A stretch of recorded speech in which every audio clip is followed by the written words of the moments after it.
Alafia, and welcome back to Black.loved.free, a spiritual political podcast dedicated to Black spirituality, healing, and Black liberation. I am your host, Brendan, a reluctant anthropologist, hoodoo, student of the Ifa, Orisha, Isheshe tradition, and an energy healer. Happy Black History Month. I know we're coming through at the very end, but it is what it is. Happy Lunar New Year to those who celebrate. Honey, this fire horse, the year of the fire horse is firing. And I feel like I'm barely riding along. To be honest with you, eclipse season is here. Shit been popping off. Mercury retrograde. Girl, take your shit somewhere else. Saturn is in Aries now, and Saturn in Aries is telling all of us to slow our roll, as we say in South Carolina, to slow the roll and make sure that we are taking account of the things that we need to before we push ahead. So be sure to tune into your body, be present with yourself, and take good care of yourself. It is up to you to take good care of yourself in this world as it burns. And there's a lot of psychic energy that's kind of floating around as well too. I know folks are seeing on social media, in person, just everywhere. There's a lot of chaotic psychic energy. So if you know you are sensitive to that, be sure to cover your head. In other great news, Black.loved.free has been out here in the world for 2 years as of February 24th, 2026. And I honestly can't believe it's been this long. It's been 2 years since we've started this collective journey into ruthless self devotion and surrender. And 2 years into sharing my own healing journey, 2 years of moving with collective and ancestor wisdom. And last year, we started our learning community teach-ins and workshops. So that was the kind of new addition to the podcast last year. And this year, we plan on being even more impactful, but we need your help. So you can support us by following us, obviously, but also becoming a paid subscriber on Substack or giving a donation on our website. Please know that your donations help support the podcast and the learning community. And if you are interested in working with us on the podcast or working with us in the learning community, stay tuned for more details on how to get involved. So today we're talking about grace. And I want to say, right, that grace is something that holds a lot of weight for so many of us, but it is something that is so necessary for our own self-devotion practices.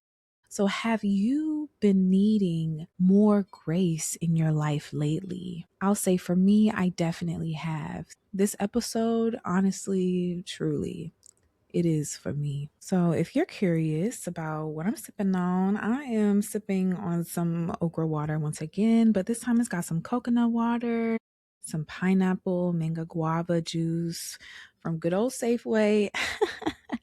And if you live in Maryland, Baltimore area, you know about Safeway. Yes, I'm trying to manifest summer, spring, as much as possible. That's why I got the makeup made in the springy way. I got the drink that reminds me of summer because your girl is over this winter, fake spring, whatever the fuck it is this weather got going on. So without any further ado, let's hop into it. So we are going to start with taking a couple of breaths. And we use these breaths to recalibrate our own understanding of grace. I know that for some of you, and probably most of us who are here, who are listening, the word grace comes riddled with a lot of Christian programming. And so with our breaths, we are making room for something new. So we'll take two breaths together today. So we'll inhale, pulling our belly buttons out. Exhale.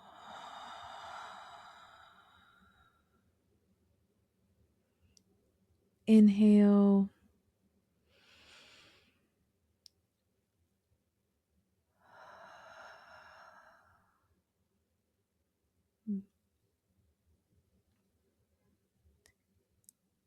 According to the Oxford Languages Dictionary, grace has several meanings. And some of those meanings are not so relevant to what we're discussing today, but there are a few that I think we can work with and unpack a bit over the course of the episode. So, Oxford Languages Dictionary defines grace as courteous goodwill, right? So, this kind of courtesy, this thing that's not necessarily earned, right, but given. When we think about things that are courteous, they're things are that are given to us because we're there, we're present, right? And of course, goodwill speaks to affect, it speaks to the thoughts and the things that you hold or have towards others. But I was like, that's not good enough. So I went over to Merriam-Webster Dictionary, and Merriam-Webster Dictionary defines grace as a sense of propriety or right. Grace is also approval or favor. Grace can be seen as mercy or pardon and often used in that sense. Also benevolence and goodwill. And so then there is also the biblical definition of grace, right? Christians understand grace as the quote, free and unmerited favor of God, as manifested in the salvation of sinners and the bestowal of blessings and or a divinely given talent or blessing. And so those of us who grew up in the church, right, we recognize that saying, that adage that we were saved by grace, right? As a verb, grace means to give honor or credit to someone or something by one's presence. So when you grace someone with your presence, right, you're giving honor or credit to them. Grace also means to adorn or embellish, and it can mean to confer dignity or honor onto someone or something. Grace is a Middle English word, and the linguists, y'all could tell me what that means. But it comes from the Latin gratia from gratus, which means pleasing and thankful. So grace is related to the word grateful. They come from the same root. And this is important for us to hold, that grace actually relates to something being pleasing, something being worth thanking someone for. Grace is an exchange in the sense. And so we want to hold on to that, because a lot of times I think folks use the word grace when they actually mean other things, right? They're not attentive to the feeling that comes from within, right? That goodwill, nor are they attentive to, right, the exchange. And I think that is primarily because of the Christian definition that involves a benevolent, all-knowing sky daddy who gives you grace for which you cannot do anything in exchange. And so I want to talk about just a few of those other words that we use as common synonyms for grace. According to the Merriam-Webster Dictionary, what distinguishes grace from mercy, charity, clemency, and leniency is the disposition that one shows while doing these things. And I'll just quote directly from them here.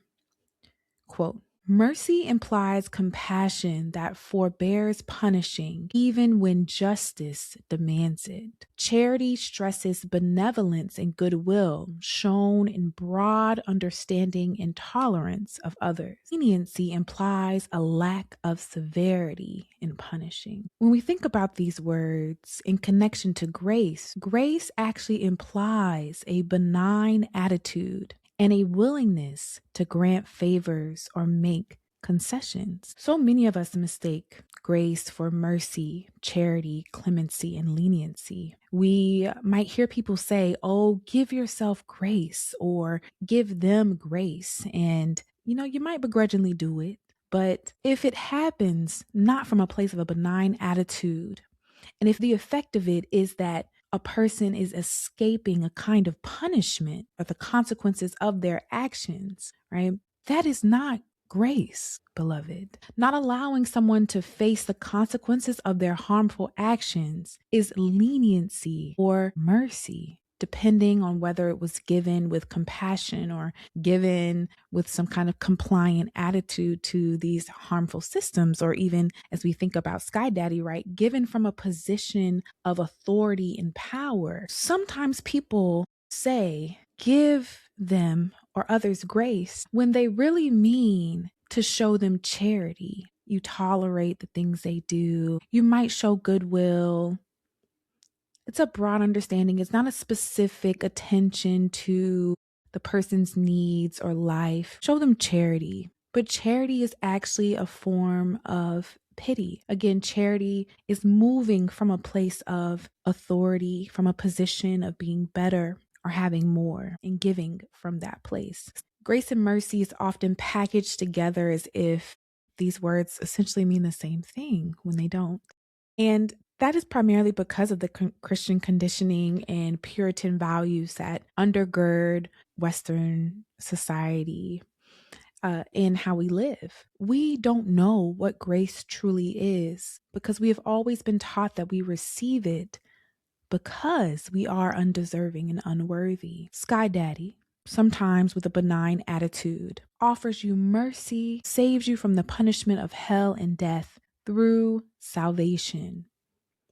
And it's by his grace that you are not left to die in your sinful ways. And so if we are thinking and moving through the world, believing ourselves to be unworthy of existing, it's no wonder it's hard for us. And let me speak for myself. It's no wonder that it's hard for me to give myself grace in those moments that I need to.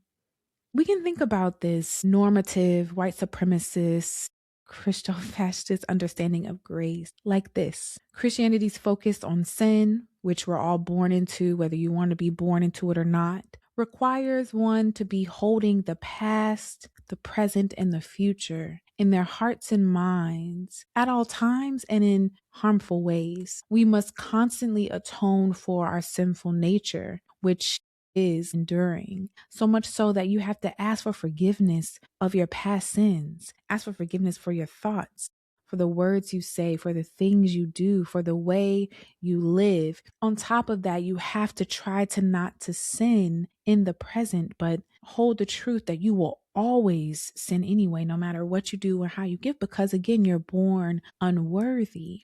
So you'll sin until the day you die and go to heaven. So when you are unworthy and everything that you do outside of an arbitrary set of rules is condemned, grace and mercy can only come from outside of you. I'm going to say that again. In the context of Christianity, from which you are unworthy for existing, which means that everything you do, think, or say, if it's not in accordance to an arbitrary set of rules, is condemned. The ability to experience benevolence and goodwill, the ability to escape punishment, which is grace and mercy respectively, can only come from outside of you. All knowing, all seeing, all being, Sky Daddy can either lovingly pardon you for your existence, grace, or knowingly pardon you, mercy. So part of our freedom making work, part of our decolonizing work, part of our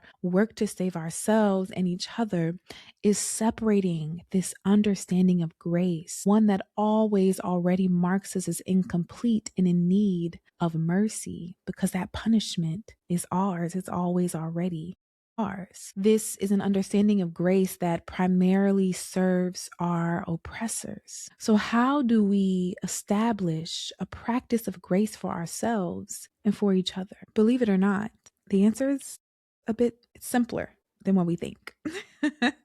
And it doesn't require anybody to get up on a cross and die.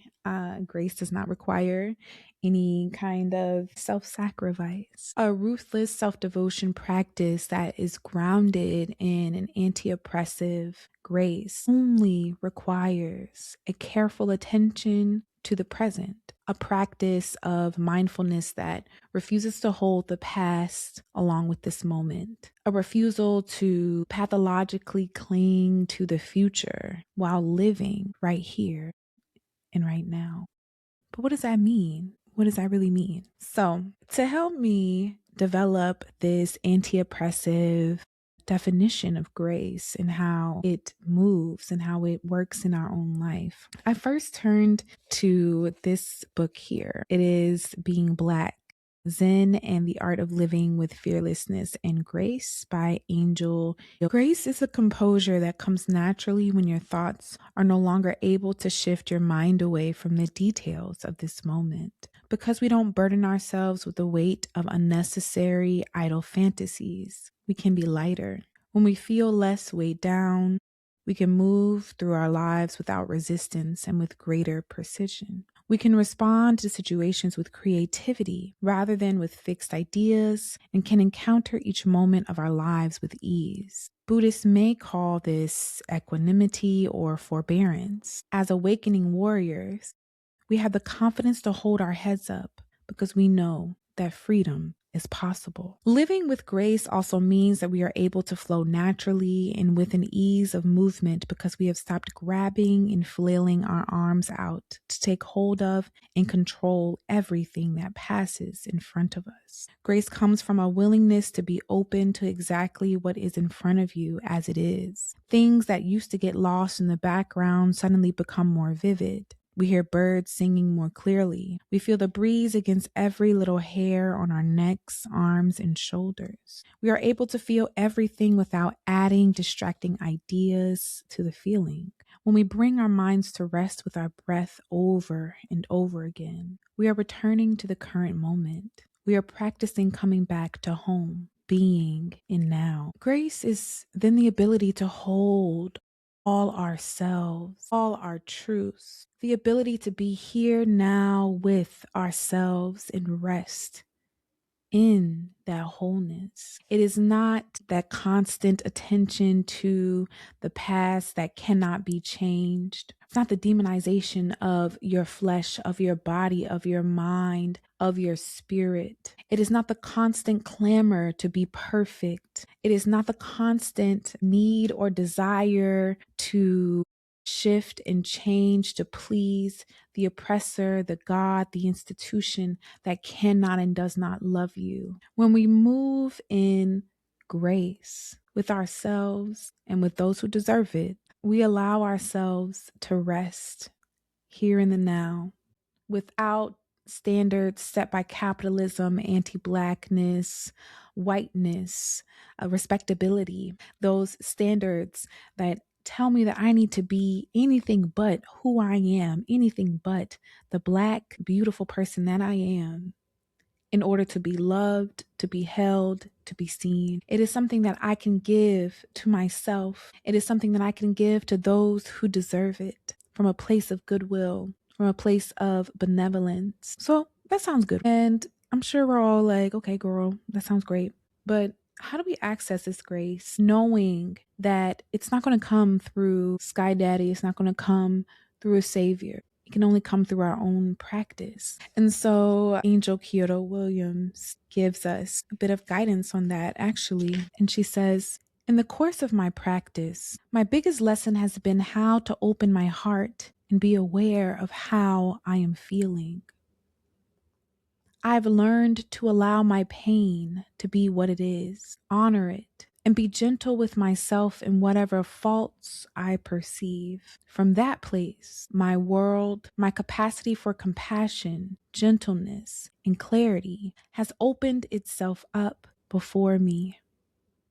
I now embrace my heart that hurts because it is the very same heart that heals. She continues, you, just as you are, and your life right here and right now are all there is and all you need to know. You don't have to do anything special. Mostly, you have to be open to meeting face to face and even dancing with the truth that pertains to your life right now. You have to find a way to collect your fractured pieces, examine them, and then accept them as part of who you are. Spiritual practice is about transformation, but it's also, and more importantly, about working with what is. All of us must learn to honor our whole selves just as we come, just as we are. We can do this by just living, just doing, and just being Black. I Wanted to also bring in another resource for grace as we understand it to be surrendering to the present moment, to be attentive to who we are right here, right now, without any unnecessary idle fantasies about what should be different, about how we should be different. And so, when I do divinations for myself or readings for myself, I use the medicine cards deck. It is a deck of spirit animals. I have found this deck to be really beautiful and useful in talking to animal spirits about my thing, what I got going on. But they have an entry for grace. Grace is shown through the spirit of the swan. What I love about this deck is that they tell a story about each of the spirit, and these stories are based upon indigenous knowledge from various indigenous tribes. And so this story about the swan, I read here. Little swan flew through the dream time, looking for the future. She rested for a moment in the coolness of the pond, looking for a way to find the entry point to the future. This was a moment of confusion for Swan, as she knew that she had happened into the dream time by accident. This was her first flight alone, and she was a bit concerned by the dreamtime landscape. As Swan looked high above Sacred Mountain, she saw the biggest swirling black hole she had ever seen. Dragonfly came flying by, and Swan stopped him to ask about the black hole. Dragonfly said, "Swan, that is a doorway to the other planes of imagination. I have been the guardian of the illusion for many, many moons. If you want to enter there, you would have to ask permission and earn the right." Swan was not so sure that she wanted to enter the black hole. She asked Dragonfly what was necessary for her to earn entry. Dragonfly replied, "You must be willing to accept whatever the future holds as it is presented, without trying to change Great Spirit's plan." Swan looked at her ugly little duckling body and then answered, "I will be happy to abide by Great Spirit's plan. I won't fight the currents of the black hole. I will surrender to the flow of the spiral and trust what I am shown." Dragonfly was very happy with Swan's answer and began to spin the magic to break the pond's illusion. Suddenly, Swan was engulfed by a whirlpool in the center of the pond. Swan reappeared many days later, but now she was graceful and white and long-necked. Dragonfly was stunned. "Swan, what happened to you?" he exclaimed. Swan smiled and said, "Dragonfly, I learned to surrender my body to the power of Great Spirit and was taken to where the future lives. I saw my wonders high on Sacred Mountain, and because of my faith and my acceptance, I have been changed. I have learned to accept the state of grace." Dragonfly was very happy for Swan. Swan told Dragonfly many of the wonders beyond the illusion. Through her healing and her acceptance of the state of grace, she was given the right to enter Dreamtime. So it is that we learn to surrender to the grace of the rhythm of the universe and slip from our physical bodies into the Dreamtime. Swan medicine teaches us to be at one with all planes of consciousness and to trust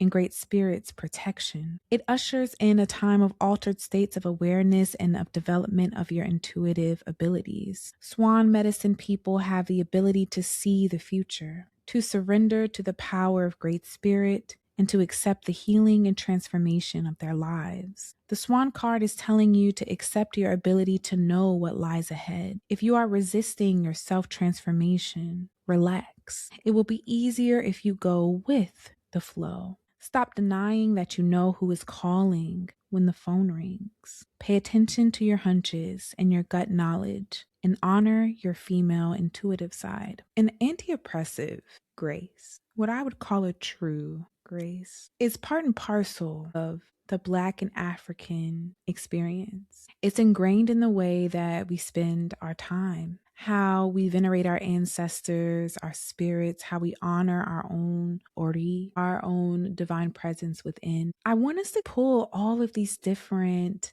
definitions together to think through how we would develop our own practice of grace. And so to really underscore this, I want to pull from the blessed and powerful work of Sarah Makiba Days in her book, Sankofa Shadow Work, Diaries of a Diasporic Diviner. This is a vulnerable and timeline shifting text. So I'll tell you a little bit about Sarah if you don't know who she is, and then we'll get into it. Sarah Makiba Days is a Black, queer, fifth generation Gullah Geechee writer, griot, and cultural worker, healer, and diviner from Beaufort, South Carolina. Some people call it Beaufort. I call it Beaufort. From Beaufort, South Carolina. She works passionately at the intersections of Afrofuturism, ancestor veneration, intergenerational healing, Black queer erotics and desire, and African diasporic rituals, history, and culture, particularly in the South. As a writer, Sarah explores these topics through memoir, prose, folklore, and speculative fiction. Daughter of storytellers, culture bearers, and stars of Nick Jr.'s Gullah Gullah Island, Ron and Natalie Days, Sarah's multidisciplinary approach builds on their continuous work of world building, archiving, and affirming Black life. Sarah's acclaimed 2020 essay, Be Here Now, The South is a Portal, published in Rootwork Journal, uplifts the South as a portal for Africana and Indigenous resistance and ways of knowing.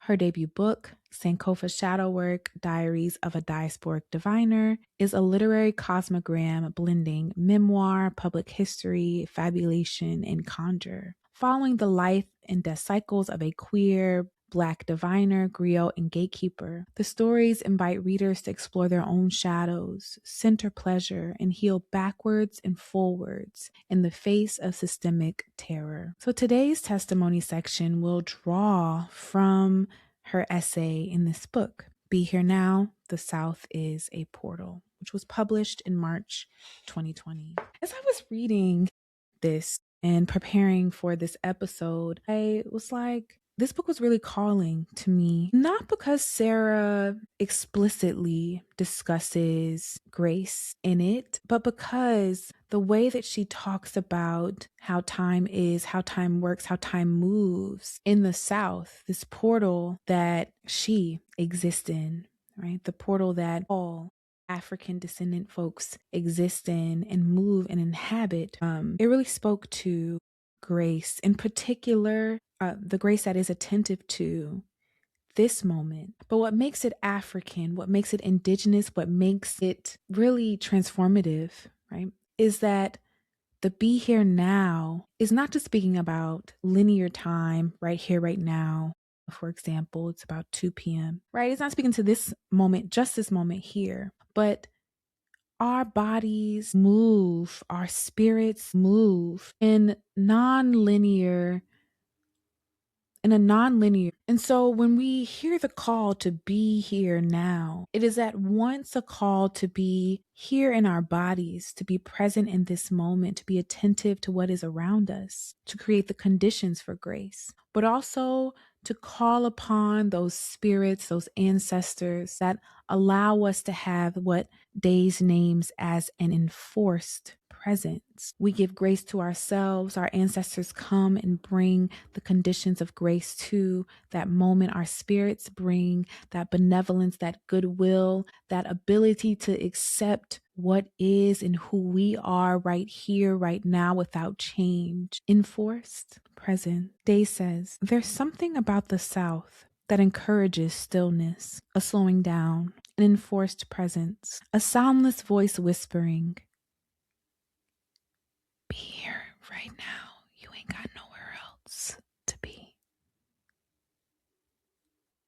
A version of reality I recently realized is quite African. The notion that this present moment is all there is. And from right here, right now, I have access to infinite timelines. And so this understanding of an ancestral living of time that defies a European linear time in which, depending on who's present and what's there, the past directly influences the present, which directly influences the future. And you can hold all these things at the same time, but they're really done in pathological and harmful ways. This African sense of being here and now and having access to multiple timelines is a nod to freedom, right? It is a nod to an escape. It's a nod to an otherwise, a place that is apart from what we know and experience as folks living in the world jilted by Europeans. In this space, this access of being present, of being here now, Sarah's able to access different parts of herself. And these different parts are necessary for healing and for understanding her purpose. And so she says, Black, Gullah Geechee, Southern, queer, woman. My own identities converge and coalesce like the rivers named for the indigenous folk who lived and loved here before me. Each day is a practice in embracing all my parts, a revolutionary act in a world that champions everything I'm not, a system crafted in my opposition. When I be on that water, some days matching the waves with my tears, I breathe in deep, take up all the space, close my eyes and commit to living free. Conjure up a reality where no parts of me are considered a contradiction, where the boundaries of the crooked room melt away, and my existence isn't something I have to explain. That be here now called me to practice self-love on land rich in resistance, self-determination, and freedom. I believe the South is a portal, an opening, a point of convergence for all of the lives, love, magic, and timelines that came before. And this act of being present is actually an act that, again, defies a kind of Christian European orientation that always is pointing to progress and the future and achieving this progress and this future by any means necessary. Christianity as a religion, right, and as a tool of mind control, constantly asks you to be focused on this future, this escape from the world that is, right, through salvation. You go to heaven. You're constantly fixing your eyes upon the Savior. You're constantly bettering yourself. You're constantly improving yourself in the world. At least you're supposed to be. What this does is really pull us away from ourselves. We participate in the own condemnation by attempting to earn mercy from a sky daddy that can't be earned. Grace and mercy from the ills of the world that were created through his name, from the ills of the world that he supposedly created. Grace and mercy from the condition that he supposedly created your body and put your body in. From that place of self-loathing, from that place of feeling ineffective in your own self-power, the power to be here now, to move in an African and Black sense of time and space and grace, allows for alignment that feels easeful, but that also, como se dice, releases us from all the ways that we experience linear time, we experience this society that oppress us. And so Sarah travels back to Sierra Leone, back to the African roots of her ancestors, and experiences that time again, and gets that affirmation that the way that she feels and experiences time is ancestral, is African. But not only that, this experience of time, this coming back again and again, this ability to be here now, but also jump timelines, allows her to go back and retrieve the things that were lost either to her or her ancestors. That kind of work, right, that what she names as dimension hopping work, is difficult to hold, to be attuned to the body in this space, in the present, right here, right now, to be attuned to that ancestral sense of time as constantly moving, time as not linear, but moving in a spiral, to do this work that goes backwards, that healing that goes back to her ancestors, and that healing that goes forward to her descendants. and that moves out and fans out into the world, it's difficult. But she says, it feels right to me though, more in alignment than trying to survive this crooked room without rhyme, reason, or foundation to grasp for. When looking at and loving myself now, through the lens of what was and what might have been, I uncover a deep, rich, expansive blackness. Beneath layers of trauma and distorted, lost narratives are endless victories of resilience, experimentation, evolution, and world building. When we came here, highly sought after for our technology, armed with language, mysticism, love, rhythm, recipes, and know how, just to name a few gems, we were never meant to live free or survive. Yet we do both, and not without intention. And so the other element of grace that she pulls out here for us is that it allows us to persist, resist, exist, right? And to do so with intention, because we understand that grace is not something that a savior, a sky daddy gives to us, bestows upon us, right? An oppressor bestows upon us, right? Grace is something that we can exist in ourselves. That means that we can do so with intention and with purpose. We no longer have to wander around this world, the world that is, in hope that some benevolent God, some benevolent white person, some benevolent, if you think about the Epstein file, some benevolent pedophile is going to give us the space that we need to love ourselves here in the present. We can reclaim that and take that for ourselves. And we know that when we are present, wherever we are, our ancestors, our spirits, they are there with us. They are there helping us, fortifying us, showing up as part of that enforced presence, as Sarah names. And she says, maybe soundless voices whispered, be here now. You ain't got nowhere else to be, and you are not alone.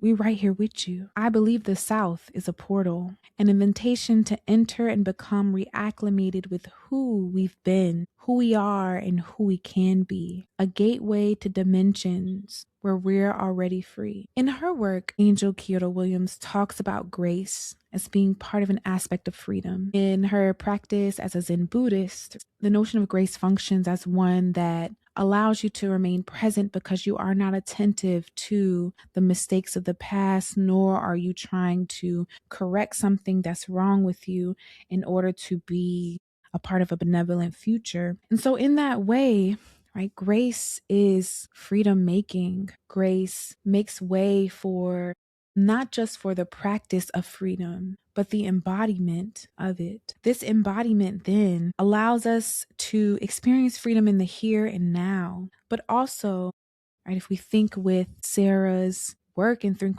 with how African and Black bodies experience time and experience ancestral connection, allow us to access those dimensions and those visions from which we are already free. So, as I mentioned previously, Sarah takes a trip to Sierra Leone with her family and other Gullah Geechee travelers and arrives to the continent of Africa and feels that pull of that portal, the pull of the be here now. And she says, the be here now is thick in Africa too.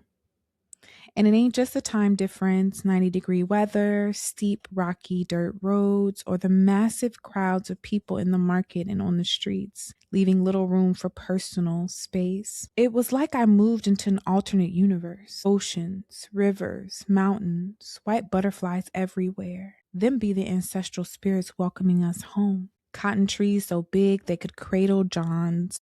Islands angel oak up in their branches. An enforced presence is what I called it. I had no choice but to be in the now. Witness, breathe, feel, take in. Dagar shaman and healer, Maladoma Somé, says our intuition is the platform where the past, present, and future meet. The same is true about Africa and the South. The timelines collide, and my sense of self stretches to new lengths. I learned to trust that what I know and how I know is rooted in something ancient and infinite. The be here now in Africa is not without distortion, a familiar otherness I feel in my body, even in the sea of black faces. Nearly 8 generations in a continent removed from slavery, I find the presence of patriarchy, rigid gender norms, and the homophobia they incite no less disillusioning.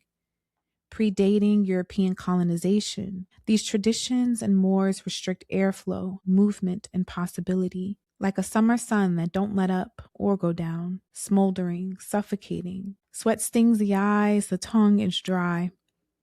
Too exhausted to move forward or even think about moving. Can I live? Queer, black, woman, descendant of Sierra Leone, even in the place where it supposedly all began, there are obvious roles I am restricted to and boundaries I am not expected to exceed. Parts of my whole are still considered incongruent. I breathe in deep, face the sun, and remember that I came before these notions. 2. Sheila Walker, an anthropologist I met on the trip, defines, quote, Afrogenics as growing out of the histories, ways of being and knowing, and interpretations and interpretive styles of African and African diasporan peoples. There are things about us, the ways we speak, think, and move, and our relationships to each other and our surroundings that can only be understood when Africana people are considered the polyolithic, polycultural rule and not the exception or a problem that needs to be solved. While my subjectivities are deemed deviant in one dimension, and this is me, the dimension created by whiteness, white supremacy, anti-blackness, colonialism, there are realities in which all of me is affirmed and necessary. Sarah talks about her role as a gatekeeper and how, as a gatekeeper between this realm, the spiritual realm, through her life, through her identity, through the way that she builds worlds, she's able to move to that dimension, that place right here, right now, where those identities and those experiences of oppression don't steal her breath. And she says, I be still and visualize a world absent of hierarchies and violent obsessions for control. Exhale and picture the anxieties about my body, who it's acceptable for me to love, and how it's respectable for me to be, crusting over and blowing away in a cool, caressing breeze. Unbound, jaw relaxed, shoulders away from my ears. I can focus on other kinds of power, transmutation, water rituals, and the portals my physical presence unlock. She moves us through those different portals and thinking specifically about her relationship to water and the memories, as Toni Morrison says, that memory that water holds. And she says, I close my eyes and remember that spirit is everywhere I am. Whether right outside my door or miles and miles away, the water, land, and every visible and invisible thing in between is sacred, connecting me to my ancestors, descendants, and infinite sources of power. To disrupt anti-Black narratives of the broken, passive, stagnant, and pathological South, we need to only look inward and all around. The foods we make, the things we grow, the things we plant, grow and build with our own hands, what we manifest with our minds and voices, our rituals, the languages we create and speak, the songs we sing and pass down, the ways we move and hold our bodies, the movements we organize, the liberation we affirm and manifest, the love we show ourselves and one another, the technology and resistance we be. All of this is ancient, timeless knowing, and we brought it all here.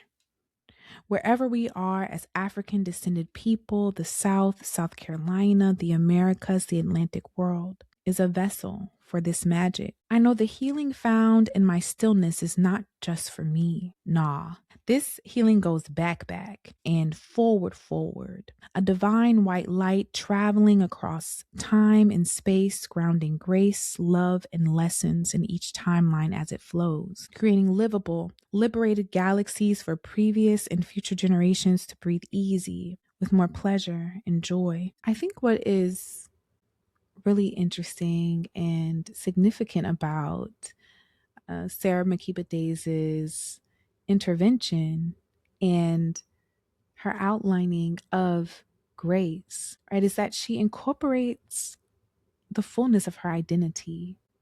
And that is what grace allows us to do. The Christian form of grace says you are unworthy no matter what you are, because this grace comes from on high unto you. You can't earn it, right? It's mine to give to you. But the African, the Black revolutionary grace, ancestral grace, the present grace, the one that says, be here now, says all of you are welcome, and all of yourselves co-create the conditions by which you live, by which you survive, by which you fuck, by which you love, by which you are able to be. This grace does not require any form of self-denial, self-negation, and that is why we need this here and now. There are gates I was created to open. Embodied knowledge, my identity's access. Only by embracing all of me am I able to truly remember and to tap into portals I am guarding. In this moment of enforced presence and increasing resistance, when it is clear that nothing is what it seems, nor can anything remain as it has been, I find comfort in the Black Southern wisdom rooted in our lived experiences. As the paradigm shifts and new ways of being are required, let us remember we descend from folks who transmitted spiritual knowledge back and forth across continents and oceans.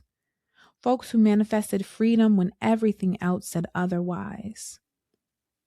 We came before this system, and we are here now to imagine, manifest, and anchor in something new, something true, something epic. The South is a portal, and we are the proof.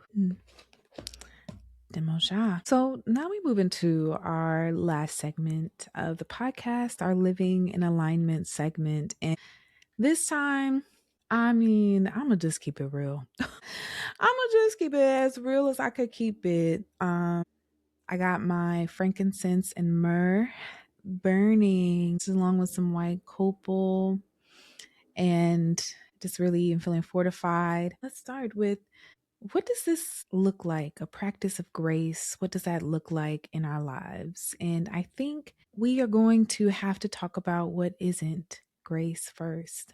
And I plan on doing a longer episode on this, but a lot of times folks want to conflate forgiveness with grace. I have been thinking about forgiveness for years, and partly because I grew up in a cult-like church where forgiveness was treated like a mandate, right? So God mandates that we forgive our enemies. We forgive those who do us harm. And this looks like a kind of self-abandonment, a self-abandonment practice where you don't necessarily have to hold the person accountable, because as God forgives you, you forgive your enemies, right? That's what they say in the Lord's Prayer.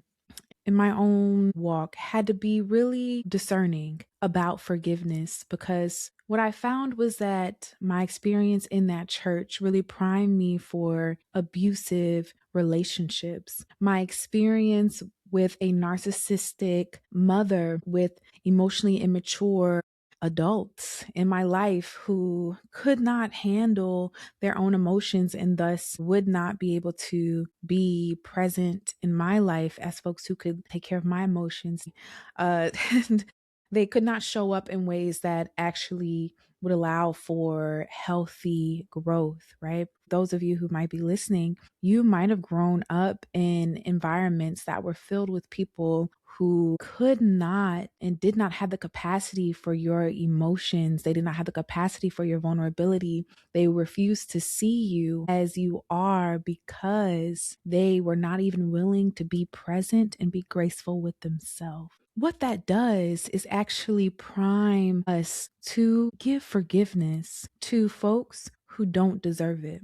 And what I mean by that, at least in my definition, forgiveness is something that can be earned, sometimes should be earned. It is quite literally restoring someone to the place they had in your life. When I think about forgiveness, I think about the parable of the prodigal son, where even though he went out and tricked out all of his inheritance, he came back home to his father. His father gave him a ring, said, "You're still my son. You are still here," right? And so many times the folks preach the prodigal son as the call for folks who are lost to come back to the church. But really, the kernel of the story is a teaching around what it means to forgive.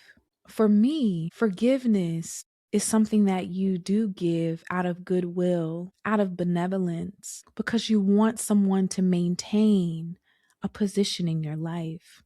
But forgiveness in white supremacist Christianity is forgiving a white man for coming into a church and shooting 9 people and saying, well, God will save him. God knows his heart. We must give this man grace, for he doesn't know what he's doing.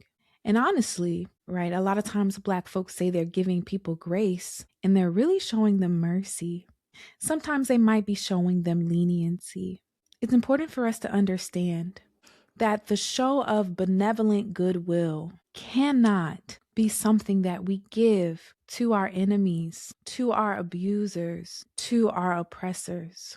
Showing courteous goodwill to your enemies is nothing short of self-abandonment and self-loathing. I used to think that it made me a good person, a good community member, a good daughter, a good friend, a good lover, a good partner, a good sibling, to take this unconditional love approach to my relationships. I called myself modeling myself after Sky Daddy. That is, that my love extends from the east to the west, that my love had the power to forgive, to look over a multitude of sins.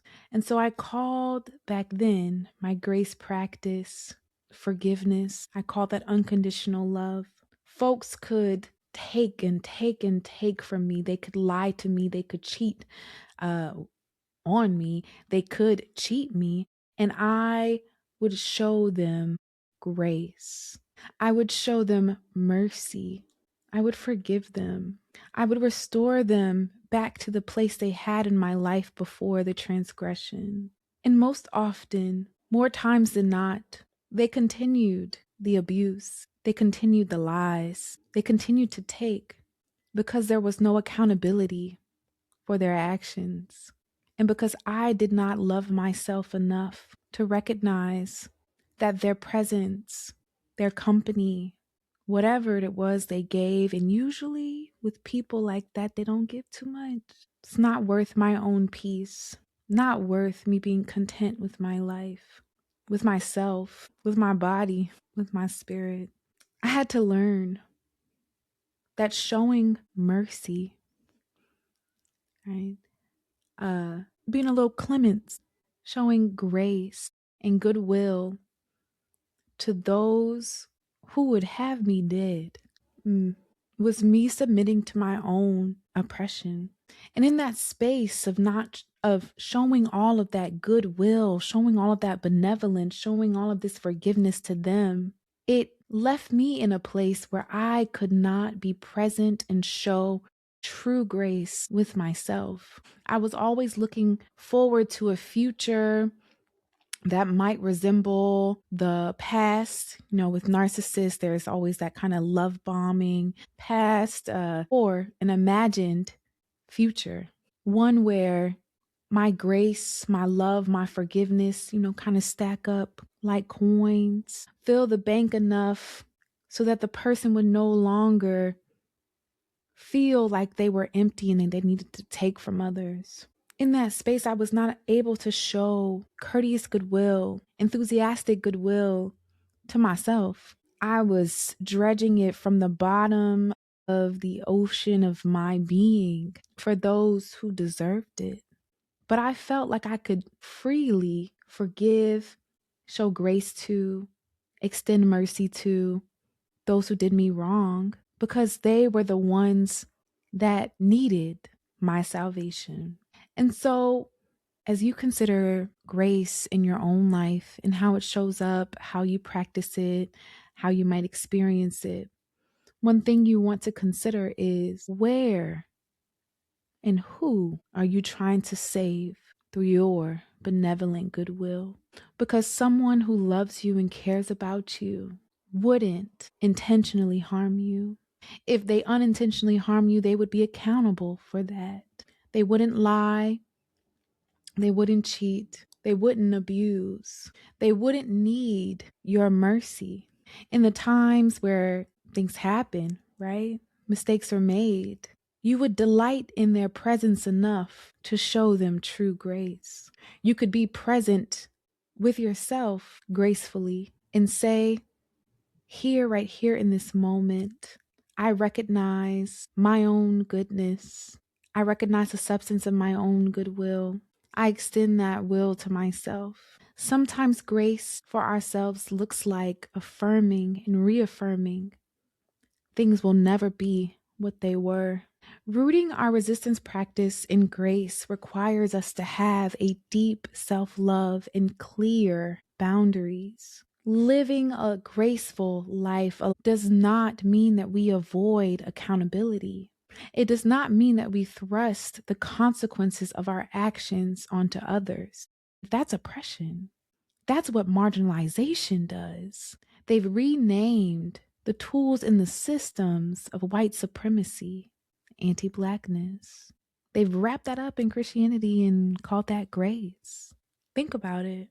Sky Daddy's grace was to send his only son to die for some shit that Sky Daddy made up. Sin. The entire practice of a grace under Christianity is the avoidance of accountability and the thrusting of consequences of our actions onto others. Baby, that's the core of a white supremacist practice. So when we root ourselves in grace, we might call it a revolutionary grace, a Black and African way of living. It is a loving practice that allows each of us to accept ourselves as we are and move in accordance with our own values, destiny, and purpose with the support, the enforced presence of our ancestors, the enforced presence of our spirit guides. With that clarity of self-love, with the refusal of self-abandonment, with the refusal of self-loathing, you are able to see that grace is not something that you can just easily give to these institutions, to those who abuse you, to your oppressors in this space. We refuse that practice, that oppressive practice of giving grace, mercy, and leniency to others before we give it to ourselves. We refuse to believe that self-sacrifice, martyrdom, forgiveness, and love are one and the same. I had to learn that showing courteous goodwill to myself meant looking at my life and examining where I was choosing oppression. What was I choosing to abide by? White supremacist, anti-Black, patriarchal, oppressive, ableist. Ooh, and that's a big one. Ableist ways of living. How could I show myself courteous goodwill by refusing to work myself into the ground? How could I show myself courteous goodwill, give myself grace, be present right here, right now in this moment, and recognize that leaving this abusive person, abusive institution, abusive group, organization is what will save my life versus casting my mind on an impossible future. I had to ask myself and still ask myself, where am I choosing to believe in my own unworthiness? I had to ask myself and still ask myself, how can I give myself the freedom to be here now, in my multitude, in my single-mindedness, and authentically? Something else that I want to quickly address, because I know folks, again, Folks are not very precise with their words, and that's something the tism in me, I'm always like, I gotta know what you mean when you say these things, much to the chagrin of people I be having conversations with. But I want to say this. A lot of times folks say, have grace with yourself, do things in easeful way, and they mean that as a way to kind of escape the oppression of having to fit within certain boxes or identities or ways of living, etc. And so they offer grace and ease as a kind of synonym.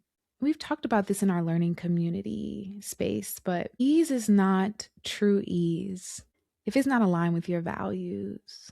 So you have to know to experience ease, you have to know who you are, you have to know your limitations, you have to know your values, you have to know all these things we talked about in the workshop, right? But if your ease requires that the consequences of your actions be placed onto others, then that's convenience. That's the offloading of labor and struggle onto another person. That might be misaligned with your values, depending on what your values are. Those of us who are Black, fat, gender marginalized, disabled, neuroexpansive, for those of us who don't have normative experiences in a system in which unmerited favor comes to those whose ancestors have killed for it. We have to practice giving grace to ourselves first and then to the others who are deserving. And for those of you who are thinking about what does a cultivation, like what does that even look like? I am so removed from the here and now, from the present, from my body, from myself, that I can't even imagine what showing benevolence, courteous goodwill to myself might look like. I hope it's helpful to remember that attuning to grace is really attuning to what is already present in your life. Cultivating grace is not adding anything, right? You don't need to go out and buy nothing. There's nothing outside of yourself that you need for this. We are simply tuning into our bodies, our present condition, and creating the space for that benevolence, for that goodwill, for softness, for presence. Grace requires the releasing of burdens, letting go of what is not ours to carry. And perhaps for some of you, showing yourself grace means tuning into the fact that you have been carrying too much, tuning into the fact that the burdens that your mother, your father, your siblings, the adults in your life, the teachers, the school, the institutions have given you aren't yours. Perhaps the grace that you need is the permission to take care of yourself now. An ancestral divine grace comes. Your ancestors hold their hands out to you and say, give us this burden.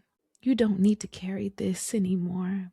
Perhaps the grace that you need, that courteous goodwill that you need to show yourself, is to release that label of martyr that you took on to survive as a child. Perhaps the grace that you need right here, right now, is to tell the truth to yourself that this love, this job, this friendship, this relationship, mother, father, daughter, son, auntie, grandma, etc., requires you to shrink, requires you to live in fear and anxiety. Perhaps the grace that you need right here and right now is the courteous goodwill that you would show yourself to say, my body is whole. I am made in my own divine image. Before I came to this earth, I chose this body.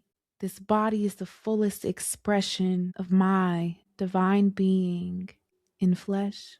Perhaps showing grace to yourself looks like asking for help. releasing that past living of hyper independence, that future masculinist vision in which you don't need nobody else. But what that really means is that you are invisibilizing the often feminized labor that is used to sustain you. Perhaps the grace that you need in this moment is to recognize the courteous goodwill that you need in this moment is to recognize that your ancestors, your spirits, the angels, the primordial spirits encamp around you, shield you, and protect you. Perhaps the courteous goodwill that you can show yourself is to rest. What do you need, beloved? What do you need? What do you need? What do you need? What do you need? Show yourself grace. Open your mouth. Ask for what you need right here, right now, because we need you whole. We need you in the highest form of your benevolence, your goodwill, your sacredness. And baby, that does not come by giving your good grace to those who don't deserve it. We already know we're not supposed to be giving no grace to these fucking people that's talking about some, they don't believe in Trump no more. They coming over to the other side. Fuck y'all. We not giving y'all no grace. We not giving y'all no leniency. We not giving y'all no damn mercy. We all suffering. And just because you thought that the marginalized was going to suffer more than you, don't mean that you should be received by them with open arms. Like we've literally seen this play out again and again in the way that Black people have grace and forgiveness, towards white supremacists, particularly in moments where they murder us, right? But the other group of people that I ain't giving no fucking courteous goodwill, no grace to, honey. Those of you who using AI like it's your job, teaching AI your job so it can replace you, baby, and you want to call that giving yourself ease? You want to call that doing good things for yourself? No, no, no, no, no, no, no. Y'all need to have some courteous goodwill, some grace for the earth. Have some grace for the generations to come.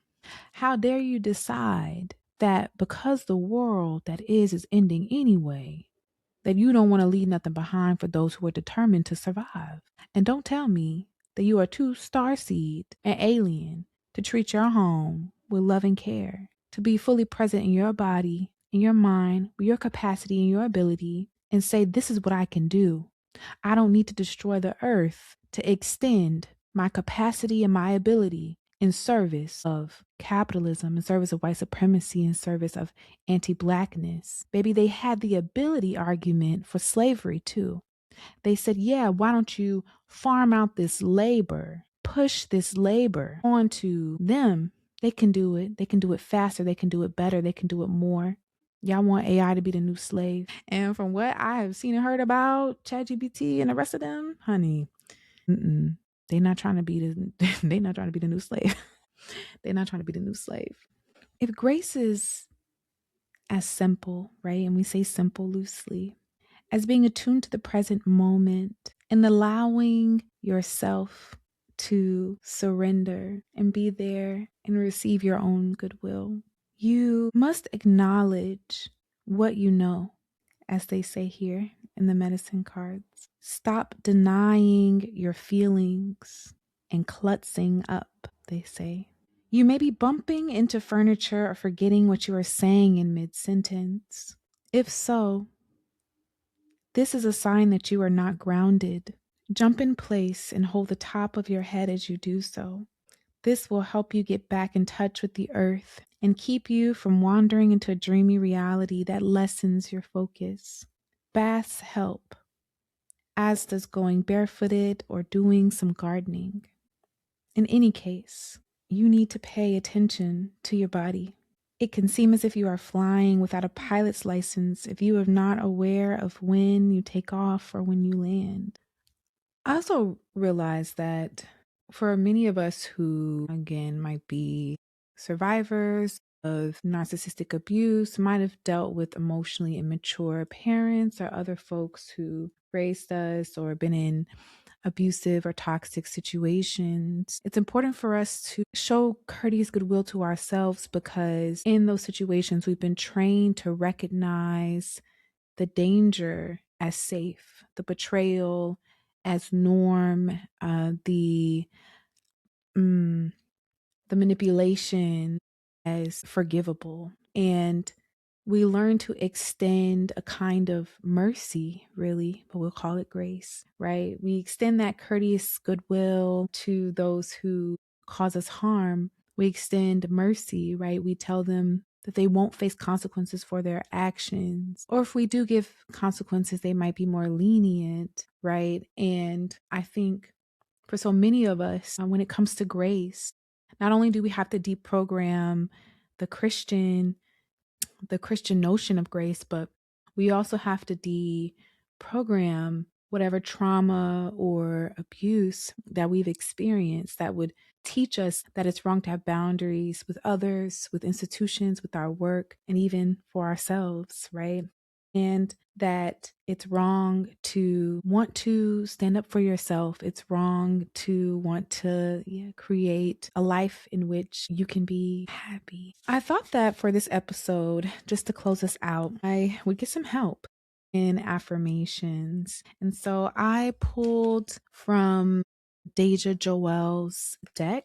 It's called The Remedy. It's a melanated affirmation deck. And Deja Joel is such a lovely person. I highly recommend her for readings if you are looking for someone to give you a reading. But yes, so I pulled these 3 affirmations, and this is what we'll close out on today.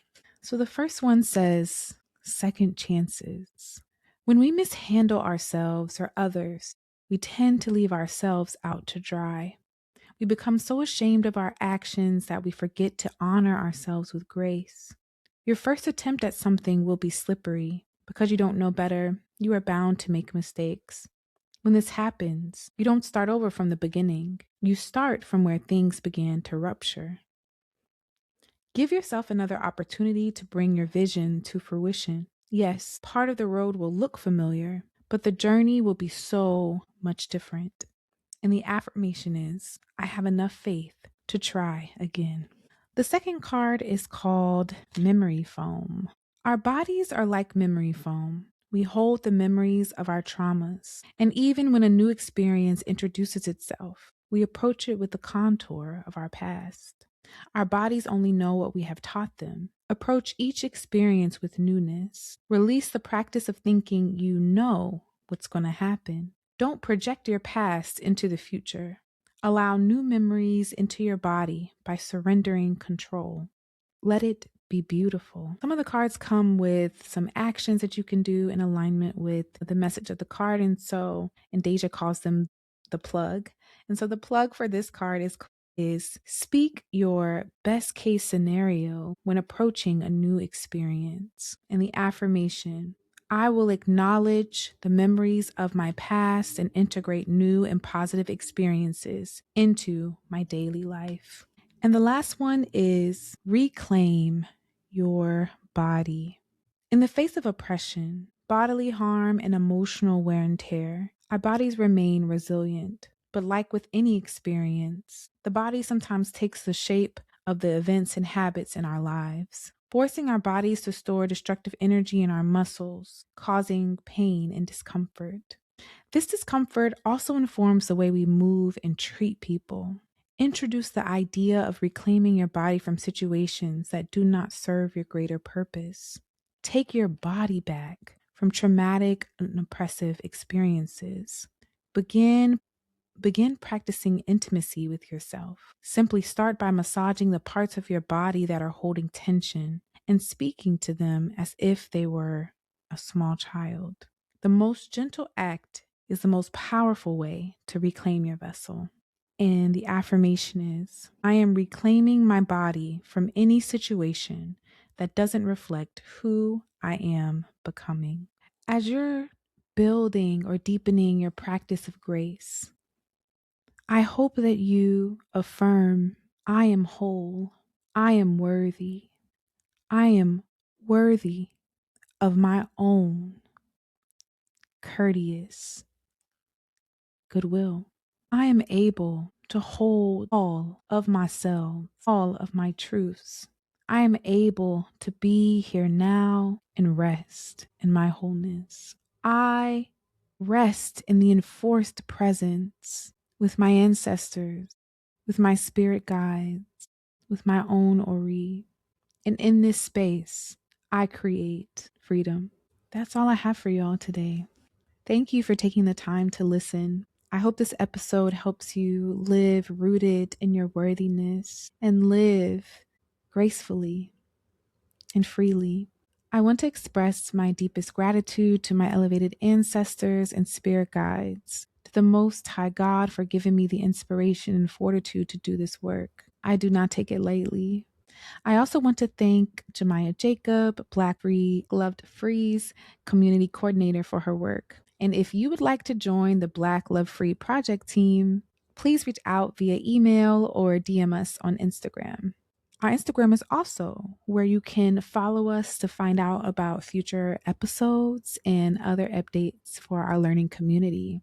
Be sure to subscribe to our Substack and our YouTube, linked in the description box. And wherever you listen to podcasts, give us 5 stars and a review. This helps us reach other listeners. And if you are listening on Spotify, leave us a comment to let us know what you think of the episode. If this episode has touched you or made you think differently about something, send us an email at black.loved.free podcast@gmail.com.